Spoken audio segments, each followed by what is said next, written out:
Bien, muy buenas tardes a todos. Mi nombre es Pablo García, yo soy el director del INTAL, el Instituto para la Integración de América Latina y el Caribe. Le damos la bienvenida a todos a esta serie de diálogos sobre comercio e integración que vamos a llevar adelante todos los jueves a esta hora, donde queremos generar un ámbito para poder discutir temas de política comercial, temas de política pública y temas también empresariales relacionados al comercio y la inversión en el marco de la pandemia que estamos pasando actualmente. Particularmente hoy tenemos el gusto de poder hablar con Fabricio Perti. Fabricio es el gerente del sector de integración y comercio del BID, desde donde se llevan adelante todo el trabajo relacionado con los temas de comercio, inversiones e integración, tanto en la parte operativa como en la parte técnica y la parte de conocimiento. Así que es un placer, Fabricio, charlar contigo. Que la idea es abordar durante aproximadamente media hora, 40 minutos, distintas temáticas que tienen que ver con la situación actual, con lo que está pasando en la academia, con la pandemia y particularmente con las respuestas que se pueden llegar a dar desde el punto de vista del BID. Así que sin más, de nuevo te damos la bienvenida y sería bueno empezar un poco con tu visión sobre la actual pandemia y el impacto que esto está teniendo en términos de comercio y de integración. Bueno, muchas gracias, Pablo. Un gusto escucharlos a todos los que nos están escuchando y mirando. Gracias por el tiempo que nos dedican y espero que ustedes y vuestras familias se encuentren sanas y bien abordando este desafío que pronto pasará. Sobre el efecto de la pandemia en el comercio, la inversión y la integración. Primero, quizá abarcar lo macro, después lo micro. Respecto al efecto macro de la crisis que vivimos actualmente, antes de la pandemia, digamos, en enero de este año, del 2020, se esperaba una modesta recuperación del crecimiento en la región, ¿no? Se esperaba un 1,6 de crecimiento y 2,3 para el 2021. O sea que es importante recalcar que veníamos de casi un 0%. En el 2019 no crecimos. Entonces no veníamos con grandes expectativas. Y después de pronto nos pega esto.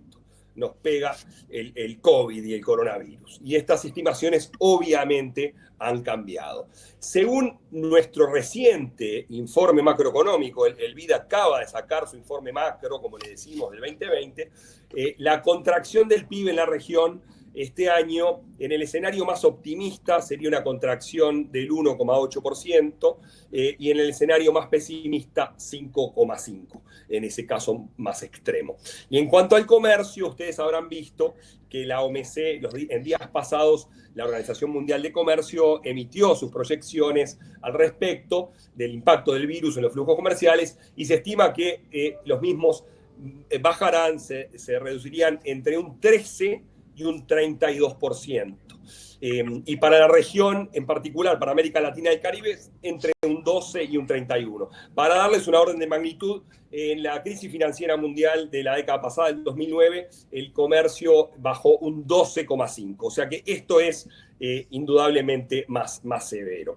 Por otro lado, más a nivel micro, en el caso, por ejemplo, de Uruguay, de mi país, una reciente encuesta de la Cámara de Industrias en el sector manufacturero nos dice que alrededor del 70% de las empresas vieron caídas en sus ventas en el mes de marzo y cerca del 90% espera caídas también en el mes de abril, aunque menos severo y con menos impacto para aquellas que son exportadoras. En Panamá, una encuesta similar a la de Uruguay también indica que un 70% de las empresas están sufriendo inconvenientes, ¿verdad?, con sus proveedores en el exterior. O sea que es un panorama complicado.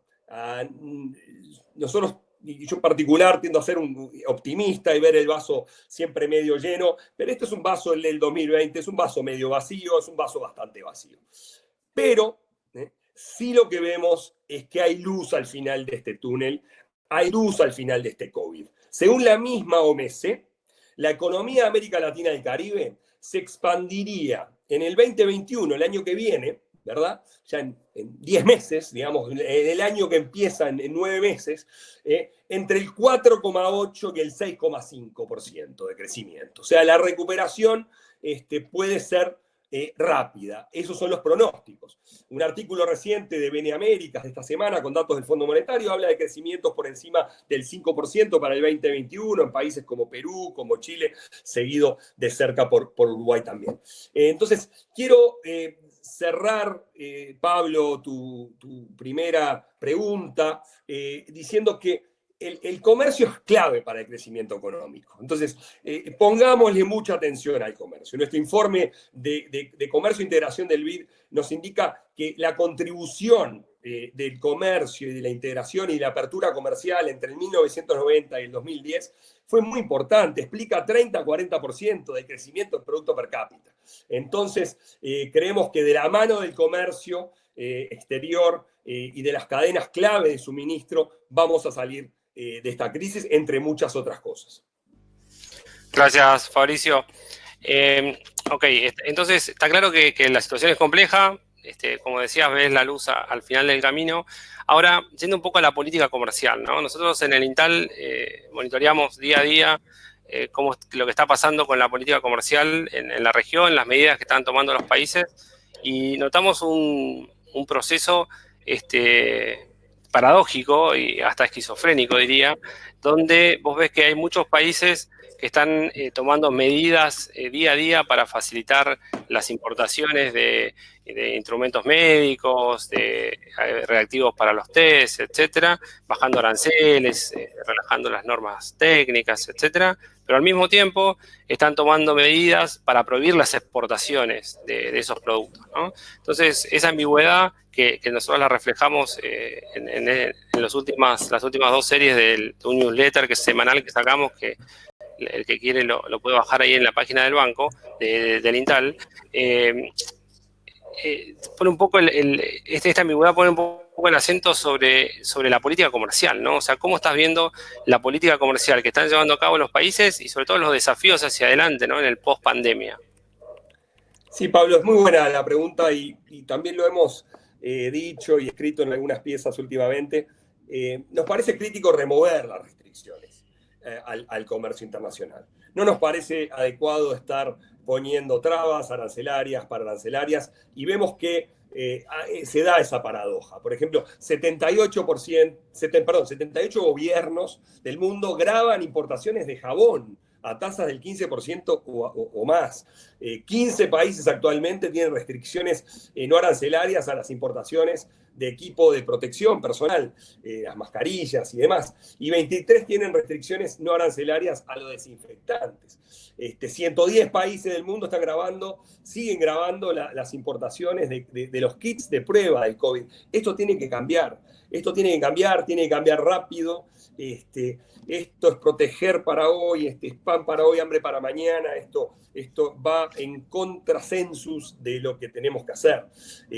Hay que reconocer, sin embargo, que algunas iniciativas de los gobiernos de la región están en la vía correcta. Al menos 15 países de la región, de América Latina y Caribe, han pasado medidas reduciendo aranceles de diferentes tipos de equipamiento médico y material relacionado para atender la crisis sanitaria.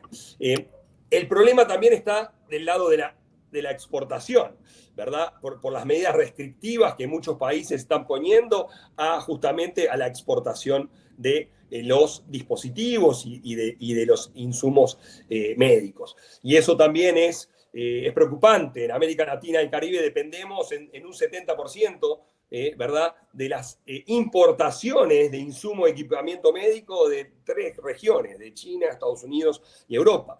Entonces, esas restricciones van obviamente en contra de la región. Tenemos que pensar en formas de atacar esto desde el diálogo empresarial de las Américas, que es un mecanismo de diálogo con el sector privado que tenemos desde el BID, donde hemos organizado algunos encuentros, algunas llamadas últimamente. Estamos trabajando con empresas del sector automotriz, del sector manufacturero, que están readaptando sus plantas de producción en la región para pasar de producir autopartes o automóviles a producir, por ejemplo, respiradores. Hay varios casos ya, la audiencia debe conocer, muchos de ellos se han hecho públicos. Y el sector privado del BID también, nuestro llamado BID Invest, está de hecho procesando, tramitando y aprobando una nueva facilidad de mitigación de la crisis por $500 millones. que priorizará inversiones para responder justamente a la pandemia a través de acceso a créditos de corto plazo, a pymes o a empresas de cierta escala, pero en el sector de las pymes, por medio de instituciones financieras y de financiamiento de las cadenas de suministro. Así que eso es un poco como vemos el panorama de las medidas y las cosas que se están haciendo. Gracias, Fabri. Ahí me avisan que se me pasó al principio que pueden mandar consultas y demás ahí en el chat privado. Nosotros nos vamos a organizar con el equipo de Intal para sistematizarlas y darles respuesta. Al final hablaste de las pymes, ¿no? Lo que están haciendo con BidInvest y cómo atender el sector de pymes, que claramente lo que estamos viendo es que es el sector que está siendo más afectado desde el punto de vista empresarial, ¿no? O sea, las empresas más pequeñas son las que suelen tener menos espalda financiera para aguantar este parate, pero al mismo tiempo son las empresas que generan más empleo, ¿no? En la región el gran generador de empleo siguen siendo las pequeñas y medianas empresas. Ahora bien, dentro de las pymes hay un subsegmento que son las pymes exportadoras, que claramente están siendo sumamente afectadas por el tema no solamente del parate que hay en la economía, sino el tema del parate que hay en el comercio y el tema de liquidez. ¿Cómo estás viendo eso? O sea, ¿qué rol le ves a las pymes en este contexto y cómo desde el banco ves que pueden incentivar este segmento en particular, sobre todo las pymes exportadoras, que son en buena medida las que más trabajamos nosotros? Bueno, Pablo, vos lo decías, ¿no? En la pregunta que formulabas. Las pymes son el motor de desarrollo económico, el motor de crecimiento, son el 99% de las empresas formales, son responsables por el 61% del empleo. Entonces, son claves y obviamente se están viendo afectadas porque son las que tienen menos espalda financiera. Entonces, es absolutamente menester, imperativo, importante apoyar a las pequeñas y medianas empresas de la región.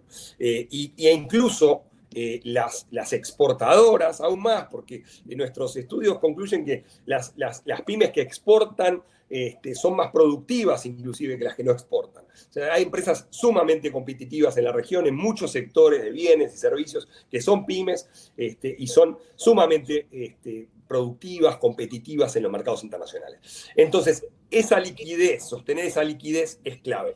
Y el BID tiene, en ese sentido, digamos, dos grandes áreas. Una es el programa de BidInvest, del lado privado, el llamado programa de facilitación del financiamiento del comercio exterior, que financia operaciones de comercio exterior de las pymes mediante una red de más de 100 bancos en América Latina y el Caribe y más de 100 bancos corresponsales en todo el mundo. O sea que esa línea es muy importante, va a seguir siendo tan o más importante en este momento y se están viendo algunas oportunidades inclusive para reforzar.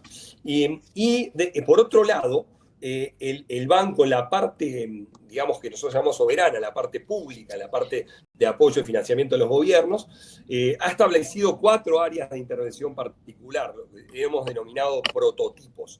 Y un prototipo tiene que ver justamente con la productividad económica y empleo para las pequeñas y medianas empresas a través de la banca de desarrollo y de segundo piso de los países. O sea que el banco ha priorizado una de sus 4 áreas de intervención. No hemos puesto 10 o 15, son 4 y una son las pymes. Ya que estoy mencionando las áreas, menciono las otras 3 que obviamente son claves también. Una es la de respuesta inmediata para la salud pública, otras son las redes de seguridad para las poblaciones vulnerables, obviamente tan importantes en este momento, y otra el tema de las políticas fiscales para aliviar los impactos económicos. El banco en estas 4 áreas pondrá a disposición de los países hasta 12.000 millones de dólares en la parte soberana, en la parte que hacemos financiamiento para los gobiernos, que se distribuirán entre los países del BID, ¿verdad? Y estos recursos serán destinados a la crisis y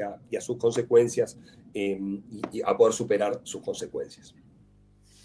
Ok, bueno, volviendo un poco a la parte pública, ¿no? Y bien a la política comercial y sobre todo a la de facilitación comercial. Nosotros durante muchos años trabajamos en esto, venimos poniendo el acento sobre la importancia de la facilitación comercial, ¿no? Un minuto menos en frontera a veces es muchísimo más importante que 1 o 2 puntos menos de arancel, de reducción en los aranceles. Entonces, el foco siempre, o sea, hay un foco muy fuerte en todo lo que tiene que ver con implementación de soluciones de facilitación comercial y aduanas. Ahora, en el contexto de la pandemia, lo que estamos viendo es que el rol de las aduanas claramente va a cambiar, ¿no? O sea, tal vez lo que empieza a pasar es que haya normas más restrictivas por cuestiones sanitarias, la logística tal vez tenga un rol distinto. ¿Cómo estás viendo el tema del todo el funcionamiento aduanero y de frontera, que claramente es un punto caliente hoy por hoy en la expansión que tuvo la pandemia?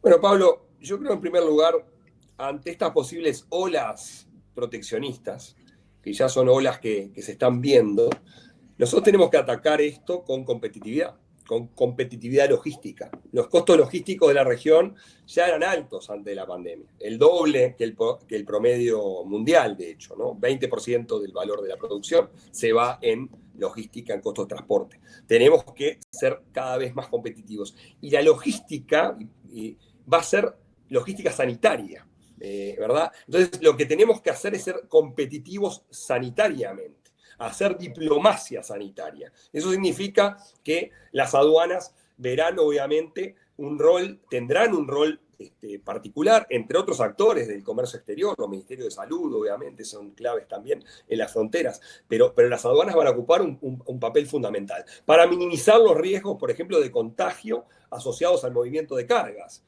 Para el abastecimiento de provisiones médicas o alimenticias. Por ejemplo, en Europa, en la Unión Europea, ya estamos viendo, digamos, que por un lado las fronteras están cerradas a los turistas extranjeros, pero sin embargo hay vías rápidas para asegurarse de que el equipo médico vital llegue a los ciudadanos europeos y busca permitir un tiempo máximo de revisión de 15 minutos para los camiones en las fronteras. Y esto incluye también ahora el control de la salud de los transportistas. Entonces, indudablemente, las respuestas están cambiando, los roles están cambiando, nosotros ya lo vemos, nosotros tenemos desde el BID programas de comercio exterior en ejecución en la región, en los pasos de frontera, y ya estamos viendo y reasignando recursos, por ejemplo, para dotar de equipamiento médico a los funcionarios públicos que ejercen el control fronterizo, así como a transportistas, comerciantes y otros agentes fronterizos. Y hay que seguir invirtiendo en tecnología no intrusiva, hay que el cero papel tiene que pasar de ser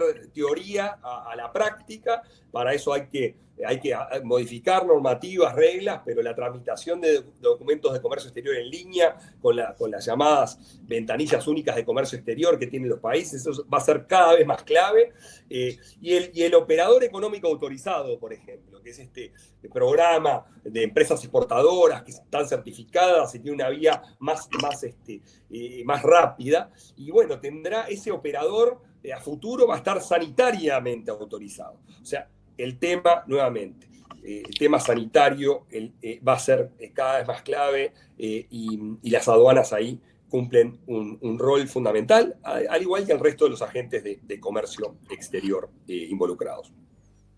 Ok, o sea que el rol clave de la facilitación va a seguir estando, tal vez más urgente que nunca, y sumándole el componente sanitario que decías. Ahora, siento un poco, estoy revisando las preguntas de la gente y yendo un poco a la parte más sectorial, ¿no?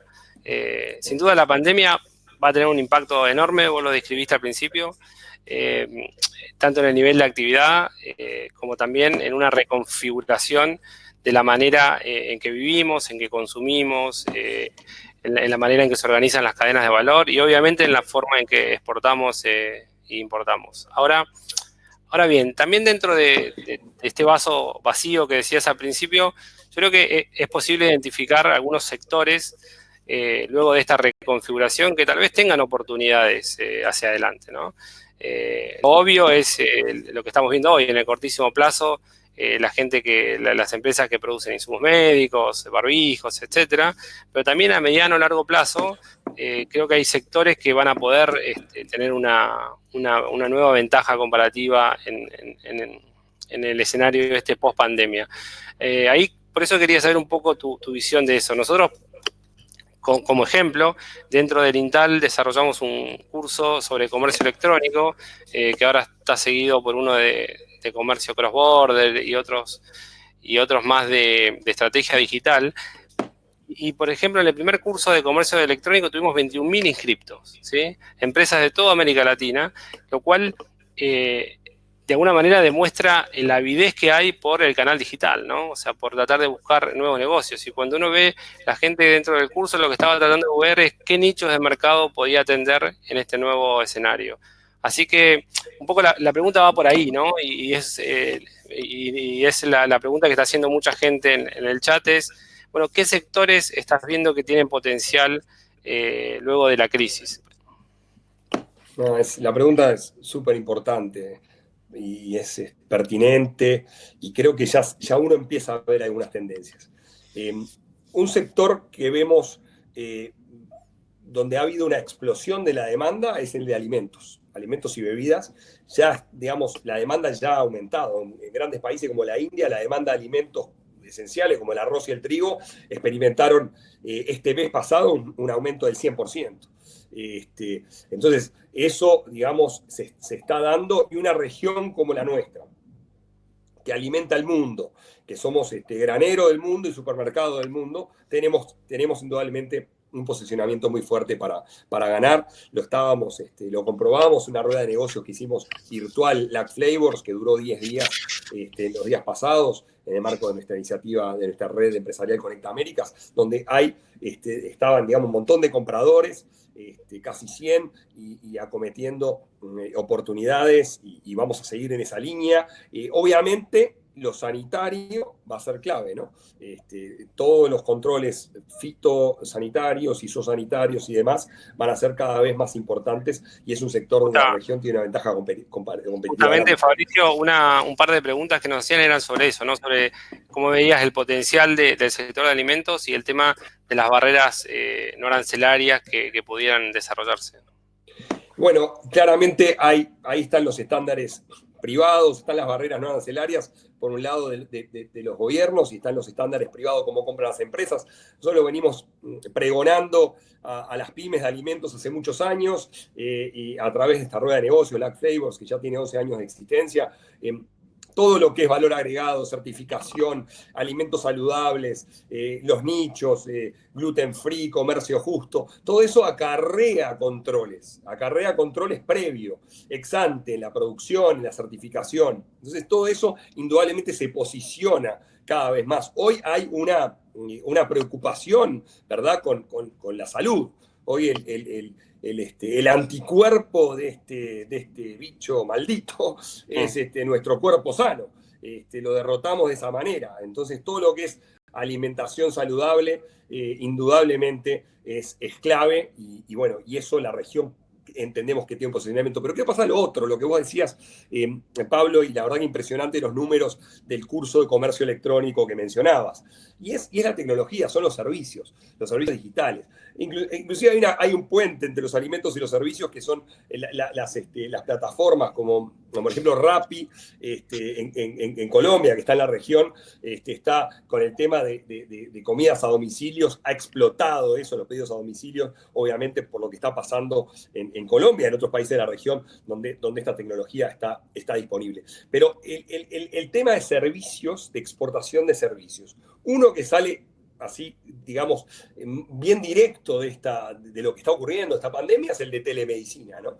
A nivel mundial se estima que el mercado de telemedicina moverá al menos $50.000 millones en los próximos 12 meses. Entonces, ahí tenemos que trabajar. Eso acarrea negociaciones, liberalización del comercio de servicios, que incluye telemedicina y otros. Según una encuesta de la Organización Mundial de la Salud, realizada en 2015, en 9 países de América Latina encontró un total de 67 prácticas de telemedicina, en 9 países de la región, en dermatología, oftalmología, radiología. Bueno, hay que negociar los acuerdos en el nivel multilateral para poder para poder acometer, por ejemplo, esa oportunidad enorme que hay ahí. Sin compromisos sustanciales en esta instancia no lo vamos a ver los resultados. Hay barreras también de índole tecnológica que hay que superar, hay que invertir en la infraestructura de capital físico, de capital digital, y los marcos y estándares de interoperabilidad entre los sistemas de tecnología de la información en los países. O sea, hay mucho para hacer, por ejemplo, en eso. Y bueno, ni que hablar del tema de educación a distancia, ¿no? Hoy tenemos que en el mundo, según la UNESCO, más de 190 países que hay data, hay 1.500 millones de alumnos que están, digamos, ausentes de las clases, que están tomando clases a través de la tecnología, los que tienen la suerte de tener acceso a la misma. Entonces, todo lo que es plataformas de teleeducación, de educación a distancia, que era un sector que ya la región estaba creciendo. Antes de la pandemia, el sector de educación a distancia en la región estaba creciendo al 8%, al 9%. Entonces, ese sector, el sector de plataformas de educación, indudablemente va a crecer. Y eso, digamos, ya lo estamos viendo. Te hablaba de la rueda de negocios Black Flavors que hicimos durante 10 días virtual. Esa fue durante una década, fue física y presencial. Y la hicimos virtual y fue un éxito. Y ojalá volvamos a hacerla presencial. Pero mientras tanto vamos a seguir haciendo esta rueda de negocio. Pronto vamos a hacer el Outsource to LAC, que es el de sector servicios, que desde el BID cumple una década este año. Vamos a hacer una sesión virtual nuevamente. Ojalá podamos hacer una presencial, pero no vamos a dejar de conectar a los emprendedores aprovechando las tecnologías para hacerlo. Sobre todo en el sector servicios no tenemos excusa para hacerlo. Se pueden hacer muchas cosas interesantes. Nosotros conectamos, por ejemplo, hicimos una integración vía marca blanca o white label de Conecta Américas, de nuestra red con Colombia, con la red Compra lo Nuestro de Colombia, y hoy se ha transformado en una red clave para conectar pymes con, digamos, proveedoras en el tema de insumos para el COVID. Entonces, hay que seguir trabajando por esta vía virtual. Vamos a aprender mucho, va a ser un gran aprendizaje para exportar, para conectarnos, y bueno, y hay que seguir por esta línea. Un poco siguiendo en ese sentido, Fabri, ¿vos ves que va a cambiar la promoción comercial? O sea, esta idea de que durante años estuvimos trabajando con promoción, con ferias, participando en ferias, con misiones inversas, misiones directas y demás, ¿ves que va a haber un cambio en eso? O sea, que esto que estamos viendo hoy de forma virtual de alguna manera se va a perpetuar hacia adelante. Y bueno, yo creo que sí, porque hablamos de capacitación, por ejemplo.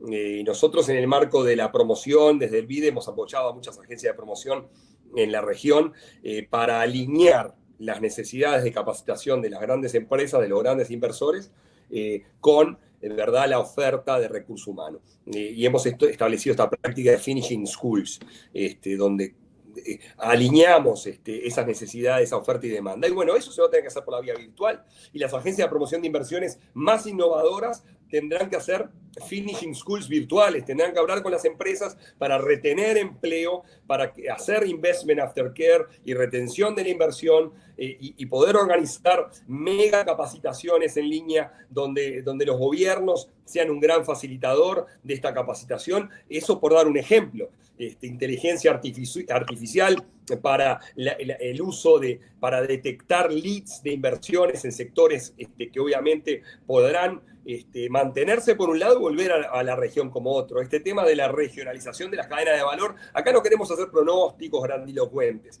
pero uno observa lo que está pasando y huele de que hay intención fuerte de un reshoring de inversión. Ciertos países vuelven con sus inversiones a los países de origen de la misma, y se está mirando obviamente muy fuerte nuestra región. Entonces hay que estar muy atento, hay que hacer inteligencia comercial en línea, hay que hacer mucho de estos Zooms y de estos Teams y de estas plataformas que se multiplican y cada vez dominaremos mejor, y sin duda eso va a afectar la promoción. Buenísimo. Una última cuestión, así no nos pasamos mucho del tiempo, y quería una reflexión tuya sobre la integración, ¿no? La integración es el foco principal de lo que hacemos en Intal, donde nosotros trabajamos como facilitadores y promotores de los procesos de integración en la región y muy de cerca con cada una de las instituciones regionales. Y nosotros insistimos que la integración no es un fin en sí mismo, ¿no? Sino que es un medio para poder diseñar políticas públicas coordinadas entre los países en pos de un objetivo común. Y claramente el objetivo común hoy a corto plazo es atender el impacto de la pandemia, y luego también tenemos que ver cómo nos fijamos el objetivo común post pandemia, que es poner de nuevo a funcionar las economías de la región. En ese contexto, ¿cómo estás viendo las iniciativas regionales en la región, la respuesta coordinada y cómo ves el escenario para adelante? Son claves las iniciativas de integración y las veo activas, las veo vigentes, las veo presentes. El Mercosur, por ejemplo, aprobó un fondo especial de 16 millones de dólares destinado principalmente a mejorar las capacidades de diagnóstico del virus, pero también la compra de equipamiento, insumos, materiales y demás. Del lado centroamericano, el SICA, el Sistema de Integración Centroamericana, aborda un plan para coordinar esfuerzos nacionales en cuanto a las medidas de prevención y contención, acceso a medicamentos, y un mecanismo inclusive para negociar conjuntamente la compra de medicamentos. El CARICOM ha reforzado la respuesta médica a través de equipos también de expertos se encuentran dando medidas de cooperación. Prosur, a quien desde INTAL has apoyado y han apoyado todo el equipo de INTAL con una plataforma de comunicación que ha sido muy, muy útil para fomentar ese mecanismo de coordinación hoy, con miras a hacer compras conjuntas de insumos médicos en el marco también de Prosur. Es decir, estas iniciativas son clave. Y como dices, para no quitarle más tiempo a toda la audiencia, muchísimas gracias, ya son más de 1.200 personas que nos están escuchando, les agradecemos el tiempo. Si algo hemos aprendido de las distintas esquinas del planeta en que nos encontramos, es que este bicho, este virus, esta pandemia no respeta fronteras, no respeta límites. Entonces es un problema común, y un problema común interdependiente. Lo tenemos que atacar justamente con más integración, con más solidaridad, con más coordinación, con respuestas comunes. Ante un problema común, la búsqueda de respuestas comunes. Eso es el camino unilateral, el camino egoísta, el camino... ese no va a funcionar porque sabemos que las pandemias de este tipo no respetan las fronteras. Hacemos un llamado a una mayor integración bilateral, regional y multilateral en estos tiempos acuciantes, desafíos, pero también quizá de fortalecer esos lazos de solidaridad y de integración entre las naciones. Nos parece muy importante como mensaje de cierre. Muy bien, muchas gracias, Fabricio. Creo que es súper interesante un poco lo que recorrimos. Claramente esta pandemia va a tener un impacto muy fuerte en la región, pero creo que estamos actuando de forma rápida, coordinada. Se vislumbra que hay sectores donde también vamos a poder tener oportunidades, y ahí lo importante es ver cómo reconfiguramos nuestra estructura productiva para poder atender a eso. Así que muchísimas gracias por el tiempo, Fabricio. Muchísimas gracias a toda la gente que está conectada. La idea de estos diálogos es, como les dije al principio, hacerlos todos los jueves a esta hora. El jueves que viene va a estar Ricardo Markwald hablando con nosotros, exdirector de Funsex en Brasil y un gran experto en temas de comercio internacional y de negociaciones, viendo un poco la perspectiva que estuvimos viendo hoy desde el punto de vista más brasilero. Así que les agradezco muchísimo a todos, muchísimas gracias por las preguntas, tomamos notas de todo, el equipo lo va a resumir y estamos pensando en hacer una sesión especial para eso, ¿sí? Para tratar de atender la mayoría de las preguntas que ustedes nos fueron mandando. Así que muchísimas gracias y nos vemos el jueves que viene. Chao. Chao, muchas gracias.